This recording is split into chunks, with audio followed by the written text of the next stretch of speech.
Hi everyone, welcome back to A Peaceful Pursuit. I hope you are all doing well. It has been a while since I uploaded a video, but a little later on I'll chat about why that is. But today I just wanted to take you into my home as I do some homemaking, a little thrift-ish haul, and just invite you along as I'm tending to my home.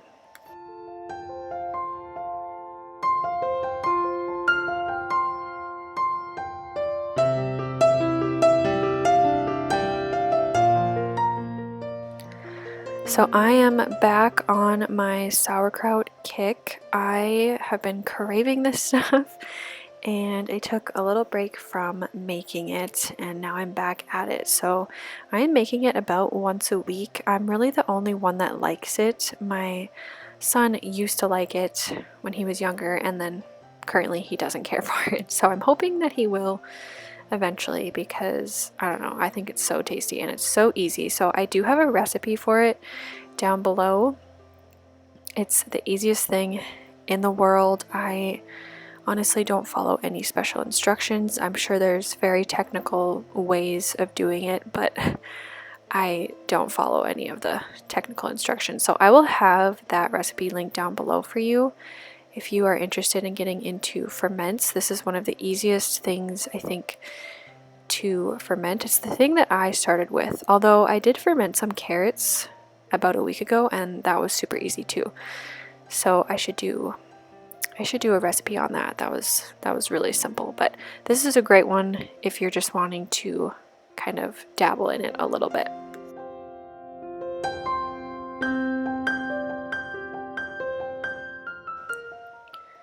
So I will say, I think you are supposed to fill the jar all the way to the top with sauerkraut and then have it submerged in the brine. I don't know, sometimes I can fill it all the way, most of the time I can't. And so what I do is I just add water to fill the rest of the way. I've never had an issue, but the biggest thing is that you don't want any of the cabbage exposed to oxygen. So if I don't have enough to fill the entire jar, I usually also don't have smaller jars for the amount that it would be, like if I bought another head of cabbage. So I just do the water thing. Okay, I got this shelf from a rummage sale for $1 and it was an orangey color, actually kind of like this all over, and I just didn't love it. I wanted it to be darker, more of like maybe an academia. I don't know. I'm not really well versed in styles. I like what I like. I like things to be antique, but then within that, I kind of have my own style too. So I looked up different wood stains, but like a craft wood stain. This came up on Hobby Lobby and I went there and found it 69 cents for one. I got a couple because I wasn't sure, but I just store craft supplies like that. So even though I barely made it into one, at least I'll have them if I find that I want to do something else. So it's a gel stain and I got it in maple.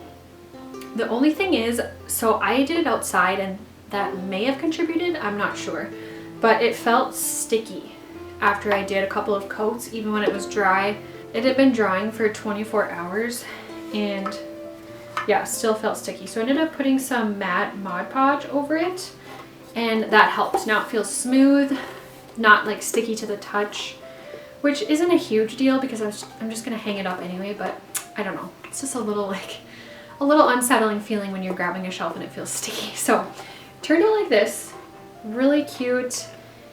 And obviously it's not perfect. Like you can see some of my Mod Podge on there because I was using a little brush, but less than $3 for the whole project. And I love how it turned out. So another recent find, I found this at Goodwill. I had been looking for a small hutch for this little section here, and I found one on Facebook Marketplace, but the guy was asking more than I wanted, and then it just ended up being a weird situation. I don't really love Facebook Marketplace. I find so many cute things on there, but then the process of having to meet up with people, it's always just like sketchy. So I don't know, it just didn't work out. Even though that piece was maybe a little prettier, it had a little more character to it. But I found this one at Goodwill, and I texted my husband a picture of it, and I was like, I found this. I've been looking for something. They're really hard to come by in the smaller size. And he was like, okay, go ahead and grab it. So I did, and I'm very excited about it. I now have a place to put my cookbooks on the bottom, and I'm planning on doing like mugs and other things on top. And here's just a little clip of, before we keep talking about the hutch. The obvious reason that I have not made a video in a while is that we are expecting baby number 2 this December, so we are very excited about it, and it's just a huge blessing. But I was not feeling well, so I just stepped back and basically did the bare minimum necessities that had to be done in my home, keep everybody fed, keep everybody dressed, and that was about it. So I've really missed making videos, so I'm hoping to be back fairly consistently, but that is where I have been. So back to this hutch, I plan to keep mugs and maybe like tea up top, maybe some decor like thrifted pictures and things like that. We'll see. But as you can see, I am painting it, and I know some people might cringe over that, but it was already painted. Like, you can tell that the kind of emerald greenish blue color was painted, and it's a beautiful color. I actually really like the color, but it just doesn't go well with our home and with the other colors that I have brought in with our decorations. So I'm doing a color, I think it's called Silver Marlin. It's a matte light blue. I've done it on a few other little pieces here and there in the kitchen and in the living room, so I really feel like this will tie it all together. And then the wood part on the hutch, I think I'm actually going to stain it the same stain that I did on that shelf I showed you, because it'll be a little darker.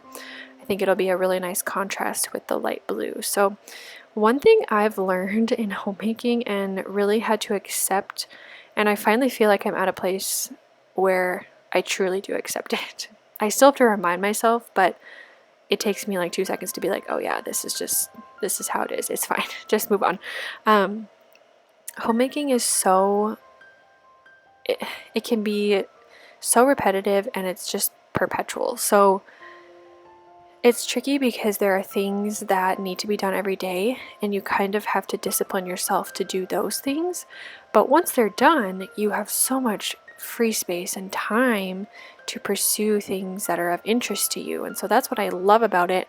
It's just that when I first started staying home, like, I would want to do the creative fun stuff more, which is probably everybody's natural inclination, but then your house goes, and that's not good either. So it's kind of a discipline to do the things that need to be done first, but then there's so much time and space, and I love that. So this painting of this hutch will take me probably a long time, because I'll do it in parts. I know I need to take the doors off, and I'm just not in a hurry.